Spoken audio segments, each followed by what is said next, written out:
అలానే విశేషరావు work from home విషయంలో కేంద్ర ప్రభుత్వానికి రాష్ట్ర ప్రభుత్వాలకి మధ్య సమన్వయం అయితే కనిపించట్లేదు. దానికి కారణం ఏంటంటే వర్క్ ఫ్రమ్ హోమ్ అనేది స్టార్ట్ చేసామని చెప్పి కేంద్ర ప్రభుత్వం చెప్తుంది. అది కూడా ఢిల్లీ నుంచి వర్క్ ఫ్రమ్ హోమ్కి శ్రీకారం చుట్టామని చెప్పి కేంద్ర ప్రభుత్వం చెప్తుంది. At the same time work from home అనేది మ్యాండేటరీ కాదు అనేటువంటి విషయాన్ని కూడా కేంద్ర ప్రభుత్వం తెలియజేస్తుంది. స్వచ్ఛందంగా కార్పొరేట్ కంపెనీలు వర్క్ ఫ్రమ్ హోమ్కి వెళ్ళాలి, అంతే తప్ప మ్యాండేటరీ కాదు అని చెప్పి కేంద్ర ప్రభుత్వం ఇప్పుడు ఒక వివరణ ఇచ్చేటువంటి ప్రయత్నం చేస్తుంది. కారణం ఏంటంటే ప్రధానమంత్రి నరేంద్ర మోడీ గారు తెలంగాణ వచ్చి సికింద్రాబాద్లో ఆయన పేరెడ్ గ్రౌండ్స్లో సభ పెట్టారు. ఆ సభలో భారత ప్రజలను ఉద్దేశించి వర్క్ ఫ్రమ్ హోమ్ ప్రస్తావన తీసుకొచ్చారు. ఇంధన పొదుపు గురించి మాట్లాడారు. విదేశీ ట్రావెల్స్ను మానుకోమన్నారు.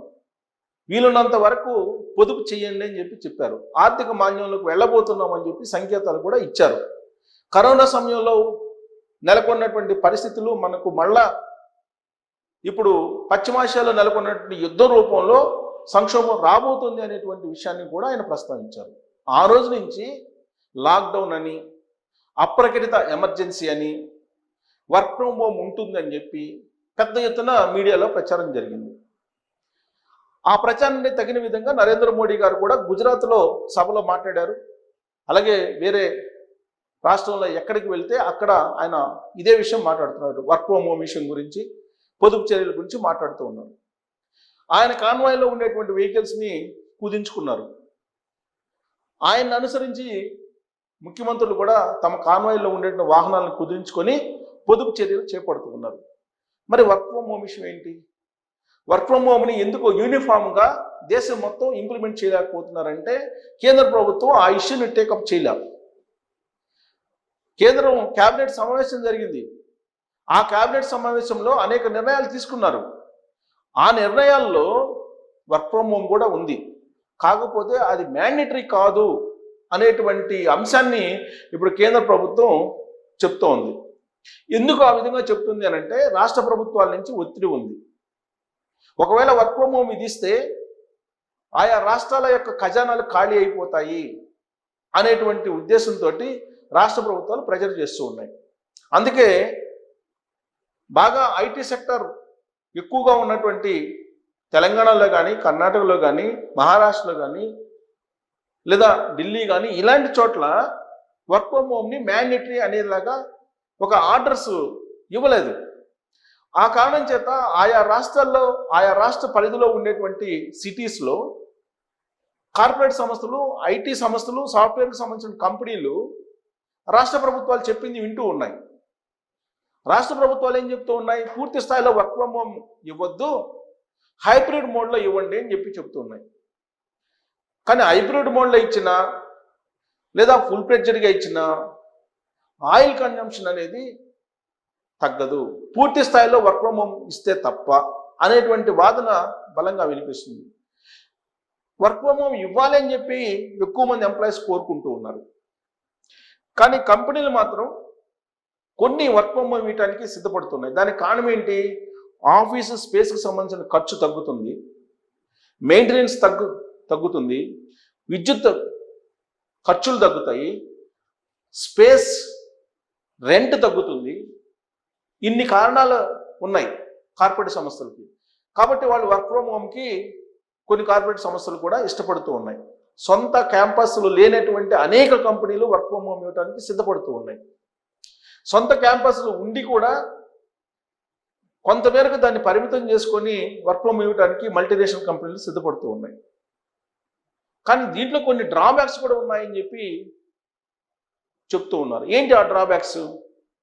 ఒకవేళ వర్క్ ఫ్రమ్ హోమ్ ఇస్తే కంపెనీకి సంబంధించినటువంటి డేటా మొత్తం ఆ ఎంప్లాయీ కంప్యూటర్లోకి వెళ్ళిపోతుంది. ఆ ఎంప్లాయీ కంప్యూటర్ ఎక్కడ ఉంటుంది? ఇంటి దగ్గర ఉంటుంది. కాబట్టి కంపెనీకి సంబంధించినటువంటి డేటాకి సెక్యూరిటీ ఉండదు అనేటువంటిది ఒక అభిప్రాయం వినిపిస్తూ ఉంది. మరొకటి ఏంటంటే వర్క్ ఫ్రమ్ హోమ్ ఇస్తే ఎంప్లాయీస్ 8 hours కంటే కూడా అన్లిమిటెడ్గా పనిచేయాల్సి వస్తుంది. ఆ కారణం చేత వర్క్ ఫ్రమ్ హోమ్ మంచిది కాదు అనేది రెండో అంశం. మూడేంటి? ప్రత్యక్షంగా గ్రూప్లో ఉండేటువంటి ఎంప్లాయీస్ కనుక గ్రూప్ డిస్కషన్స్ జరగకపోతే మీకు అవుట్పుట్ అనేది క్వాలిటీ రాదు అనేటువంటి అభిప్రాయం మరొకటి వినిపిస్తుంది. ఇక పాజిటివ్ పాయింట్స్ ఏంటి? కుటుంబంతో ఉండొచ్చు, కుటుంబ జీవితం గడపచ్చు, వర్క్ ఫ్రమ్ హోమ్ అయితే కనుక ఇంటి దగ్గర నుంచి పనిచేయచ్చు, ట్రావెల్ ఖర్చులు తగ్గుతాయి, హౌస్ రెంట్లు తగ్గుతాయి, దాదాపు 20-25% ఎక్స్పెండిచర్ ప్రతి నెల తగ్గుతుంది అనేది ఒక పెద్ద పాజిటివ్ పాయింట్. అలాగే చిన్నపిల్లలు ఉండేటువంటి వాళ్ళకి పెద్దల దగ్గర ఉంటే కనుక కుటుంబ వ్యవస్థ కూడా పటిష్టం అవుతుంది అనేది ఇంకొక ప్లస్ పాయింట్. ఇలాంటివన్నీ ప్లస్ పాయింట్స్ ఉన్నాయి, ప్రోస్ ఉన్నాయి, కాన్స్ ఉన్నాయి. ఈ ప్రోస్ కాన్స్ని పక్కన పెడితే అసలు లక్ష్యం ఏంటి? పెట్రోల్ డీజిల్ కన్జంప్షన్ తగ్గించాలి, ఇంపోర్ట్ని తగ్గించాలి, విదేశీ మారక ద్రవ్య నిల్వల్ని కాపాడుకోవాలి. ఇది లక్ష్యం. మరి ఈ లక్ష్యం నెరవేరాలంటే ఎవరి ఊర్లకు వాళ్ళని పంపించేసి వర్క్ ఫ్రమ్ హోమ్ని అనౌన్స్ చేయాలి. అప్పుడే వాళ్ళ లక్ష్యం నెరవేరుతుంది కేంద్ర ప్రభుత్వాన్ని. లాక్డౌన్ సమయంలో కూడా కరోనా అప్పుడు కేంద్ర ప్రభుత్వం మార్గదర్శకాలని ఫ్రేమ్ చేసి ఈ మార్గదర్శకాలను రాష్ట్ర ప్రభుత్వాలకు ఇస్తే రాష్ట్ర ప్రభుత్వాలు ఇంప్లిమెంట్ చేశాయి. కానీ ఇవాళ పరిస్థితి అలా లేదు. నరేంద్ర మోడీ గారు బహిరంగ సభలో చెప్తూ ఉన్నారు, ఆన్ పేపర్లో ఎలాంటి మార్గదర్శకాలు రాష్ట్ర ప్రభుత్వాలకు పంపించలేదు, ఓరల్గా మాత్రమే చెప్తూ ఉన్నారు. ఆ కారణం చేత ఆయా రాష్ట్ర ప్రభుత్వాలు వర్క్ ఫ్రమ్ హోమ్ని మ్యాండేటరీ చేయటం లేదు. ఎందుకంటే డీజిల్ పెట్రోల్ సప్లై ఇప్పటి వరకు కొనసాగుతుంది. ఎందుకంటే మన దగ్గర నిల్వలు ఉన్నాయి, ఇంకొక 35-40 రోజులు మాత్రమే నిల్వలు ఉన్నాయి. ఈ నిల్వలు ఉండేంత వరకు కూడా భారతదేశానికి ఇబ్బంది లేదు. కాకపోతే ఆయిల్ కంపెనీలు నష్టాలను పూడ్చుకోవడానికి ఆల్రెడీ లీటర్కి 3 నుంచి 5 రూపాయలు పెంచేశాయి. ఇంకా రాబోయే రోజుల్లో పెట్రోల్ డీజిల్ రేట్ని ఇంకా పెంచేటువంటి అవకాశం కూడా ఉందని చెప్పి సంకేతాలు వస్తూ ఉన్నాయి. రేట్ ఎంతైనా సరే డీజిల్ పెట్రోల్ అయితే ఉండాలి కదా, ఉంటుంది, ఒక 35-40 రోజులు ఉంటుంది. మరి ఈ లోపుగా హార్ముజ్ జలసంధి కనుక తెరుచుకోకపోతే అప్పుడు పరిస్థితి ఏంటి? ఇరాన్ అమెరికా మధ్య యుద్ధం ఆగిపోకపోతే అప్పుడు పరిస్థితి ఏంటి? ఇరాన్ ఇప్పుడు సైనిక చర్యకు సిద్ధం అంటుంది. సైనిక చర్యకు దిగితే అణు ఆయుధాలు వేస్తామని చెప్పి బెదిరిస్తుంది ఇరాన్. ఇలాంటి పరిస్థితుల్లో యుద్ధం ఇప్పుడు ముగుస్తుందా?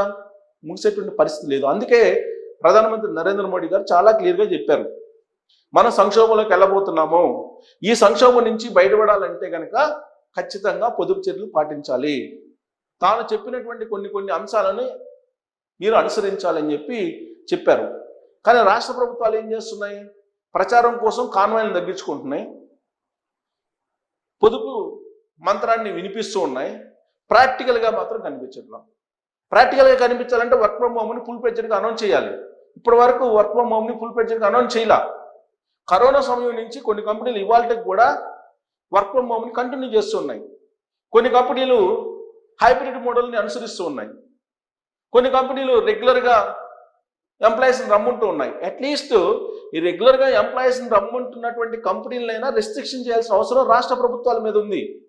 కేంద్ర ప్రభుత్వం చెప్పిన దాన్ని అమలు చేయాల్సిన బాధ్యత రాష్ట్ర ప్రభుత్వాల మీద ఉంది. స్వచ్ఛందంగా అమలు చేయాలి, అదే దేశ సేవ. మరి రాష్ట్ర ప్రభుత్వాలు ఎందుకు చేయట్లేదంటే రాష్ట్ర ఖజానా కోసం చేయట్లేదు. మళ్ళీ ఇలాంటి పరిస్థితుల్లో కేంద్ర రాష్ట్ర ప్రభుత్వాల మధ్య సమన్వయం లేనప్పుడు వర్క్ ఫ్రమ్ హోమ్ అనేది 100కు 100% అమలవుతుందా? అమలయ్యే అవకాశం ఉందా? పైగా వర్క్ ఫ్రమ్ హోమ్ అని చెప్పి మీడియా చెప్తూ ఉంటే నరేంద్ర మోడీ గారు చెప్పిందానే చెప్తూ ఉంది మీడియా కూడా. బట్ కేంద్ర ప్రభుత్వం, కేంద్రంలో ఉండేటువంటి మంత్రులు ఏం చెప్తున్నారు? అదే మ్యాండేటరీ కాదు, ఆయా రాష్ట్రాలు నిర్ణయం తీసుకుంటాయి, కేంద్ర ప్రభుత్వం ఇప్పటివరకు మ్యాండేటరీ చేయలేదని చెప్తున్నాయి. ఇలాంటి కన్ఫ్యూజన్ ఉన్నటువంటి పరిస్థితుల్లో వర్క్ ఫ్రమ్ హోమ్ అనేది సక్సెస్ అవుతుందా, కేంద్ర రాష్ట్ర ప్రభుత్వాలు సమన్వయం లేకుండా అనే దాని మీద మీరు కామెంట్ చేయొచ్చు. Thank you.